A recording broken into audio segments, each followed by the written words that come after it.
The night was unnaturally quiet when Aaron first noticed the lights under the cornfields. Faint pulses of white and green glowing through the soil like some buried heartbeat.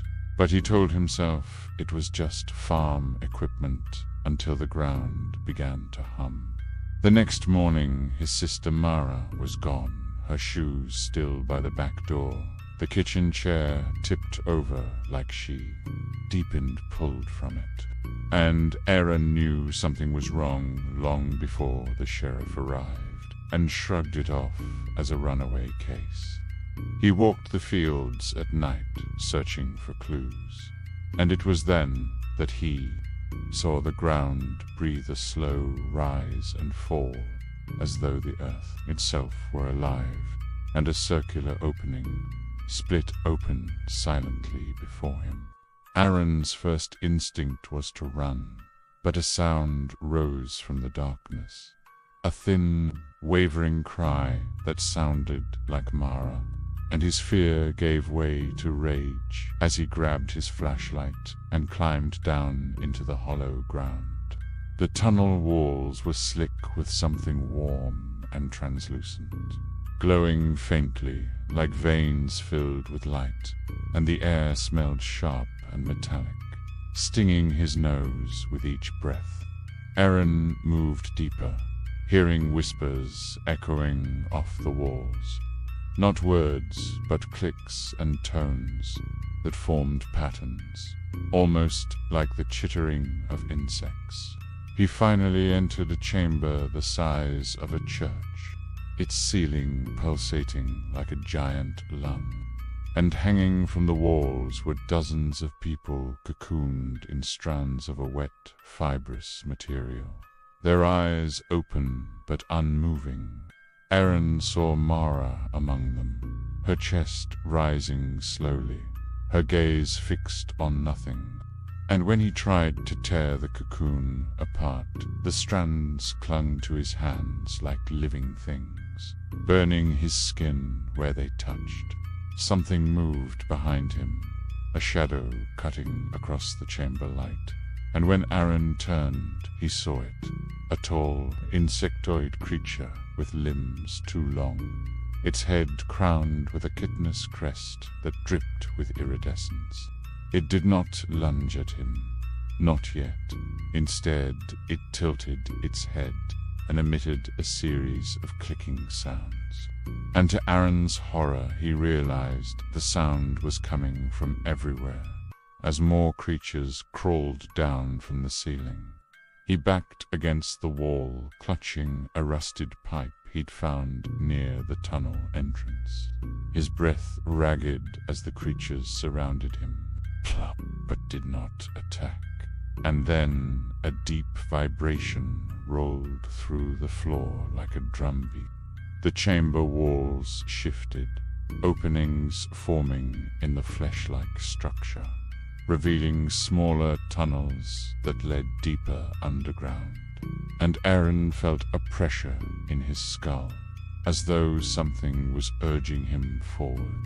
Whether by courage or madness, he followed the pressure, stepping into one of the tunnels, the creatures watching him in silence, as though allowing him passage.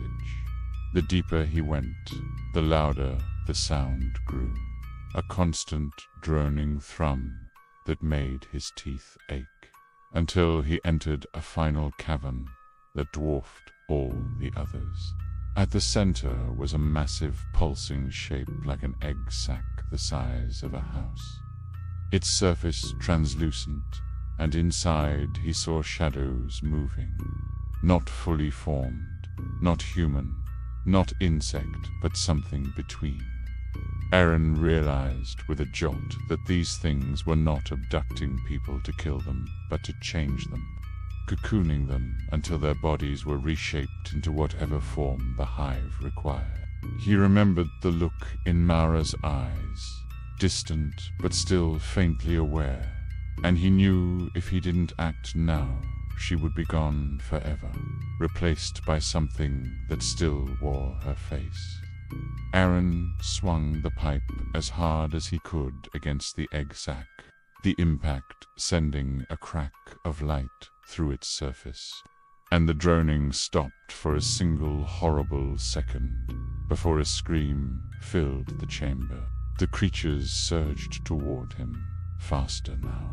But Aaron struck again and again, tearing the membrane open until a torrent of viscous fluid spilled out, carrying half-formed bodies onto the ground, where they writhed and dissolved. The entire hive convulsed, the walls contracting violently, and Aaron ran, sprinting back through the tunnels as the ground shook and the creatures gave chase, their claws clicking against the floor.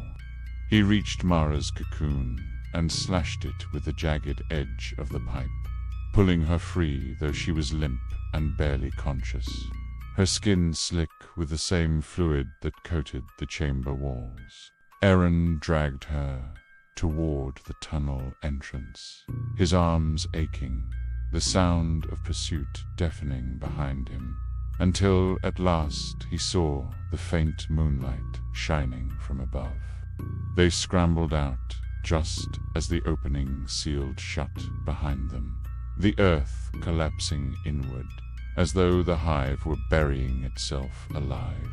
And then there was silence, only the rustle of corn in the night breeze. Mara coughed violently, expelling a mouthful of thick mucus, her eyes focusing slowly until she whispered Aaron's name, and he felt a flood of relief that she was still herself.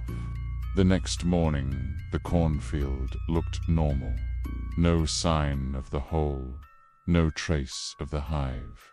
But Aaron knew it was still there, waiting, deeper now, angrier now, and he promised himself he would be ready if it ever came back.